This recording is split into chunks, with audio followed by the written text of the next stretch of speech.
पूर्व मंत्री अशोक अरोड़ा एवं लाडवा विधायक मेवा सिंह ने विभिन्न मुद्दों पर सरकार को घेरा।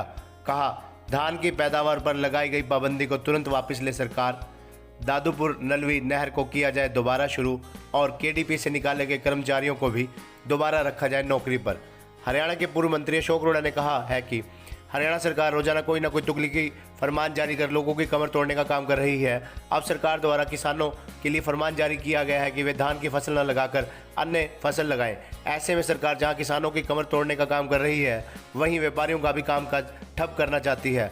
अशोक अरोड़ा शुक्रवार को अपने कार्यालय में पत्रकारों से बातचीत कर रहे थे। इस मौके पर उनके साथ लाडवा के विधायक मेवा सिंह भी मौजूद रहे। अशोक अरोड़ा व विधायक मेवा सिंह ने कहा कि कुरुक्षेत्र के शाहबाद, पिपली, बबैन व इस्माइलाबाद में सरकार द्वारा फरमान जारी किया गया है कि यहां किसान अपनी 50% ज़मीन पर धान की रोपाई कर सकता है, जो कि किसानों को मारने का जरिया मात्र है। मेवा सिंह ने कहा कि जो लोग इस प्रकार के फरमान जारी कर रहे हैं, उनको इस बात का पता ही नहीं है कि इस एरिया में कलर की ज़मीन है और इस मिट्टी में धान के अलावा दूसरी फसल हो ही नहीं सकती। ऐसे में सरकार किसानों को कर्जदार बनाना चाहती है। दूसरी ओर कुरुक्षेत्र के इलाके में कृषि आधारित राइस मिल उद्योग ज़्यादा है। धान की फसल पर पाबंदी लगाए जाने से जहां राइस मिल व्यापारियों का काम धंधा ठप हो जाएगा, वहीं राइस मिलों में काम करने वाले मजदूर भी बेरोजगार हो जाएंगे। वैसे भी इस एरिया में तो बरसात के मौसम में खेतों में इतना पानी खड़ा हो जाता है कि धान की फसल भी खराब हो जाती है, तो मक्का की फसल यहाँ कैसे हो सकती है। उन्होंने सरकार से मांग करते हुए कहा कि सरकार इस फैसले को तुरंत वापस ले। केडीपी ने लगभग 100 कर्मचारियों की छीनी रोजी रोटी। अशोक अरोड़ा ने कहा कि एक तरफ तो सरकार निजी संस्थानों को कह रही है कि वे अपने किसी भी कर्मचारियों की तनख्वाह न रोके और ना ही उन्हें नौकरी से निकालें। दूसरी ओर सरकारी विभागों द्वारा कर्मचारियों को नौकरी से निकाला जा रहा है। उन्होंने कहा कि कुरुक्षेत्र विकास बोर्ड ने लॉकडाउन के दौरान ही आउटसोर्सिंग पर लगे 100 कर्मचारियों, जिनमें सफाई कर्मचारी, क्लर्क व सेवादार शामिल हैं, को हटाने की कड़ी निंदा करते हुए कहा कि बोर्ड के गठन के बाद ये पहला मौका है जब गैर सरकारी सदस्य मोटा वेतन ले रहे हैं, जबकि इससे पहले गैर सरकारी सदस्य सेवा भाव से काम करते रहे हैं।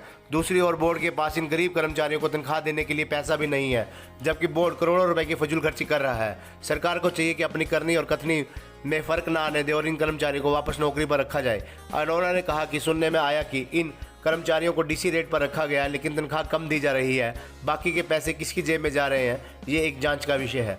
शराब के ठेके खुले, मंदिर के कपाट बंद। अशोक अरोड़ा ने कहा कि भाजपा सरकार में ऐसा समय आ गया है जब शराब के ठेके तो सुबह 7 बजे से सायं 7 बजे तक खुले हैं, लेकिन मंदिरों के कपाट आज भी बंद है। जिस सामान की हर घर में ज़रूरत है, वे दुकानें तो सुबह 7 बजे से 5 बजे तक खुलती हैं, लेकिन शराब के ठेके जहां से शराब खरीदने से लोगों की शांति भंग होती है, वे शराब की दुकानें सायं तक खुली रहती हैं। ये सब बातें भाजपा जज्बा की सोच को दर्शाती हैं। वहीं शराब घोटाले का पर्दाफाश हो चुका है। इस घोटाले को भी दबाने का प्रयास किया जा रहा है। प्रदेश के गृह मंत्री इस मामले में SIT गठित करने की बात कह रहे थे, लेकिन अब दबाव में मात्र इंक्वायरी टीम ही बनाई गई है। दादूपुर नलवी नहर को भी किया जाए शुरू।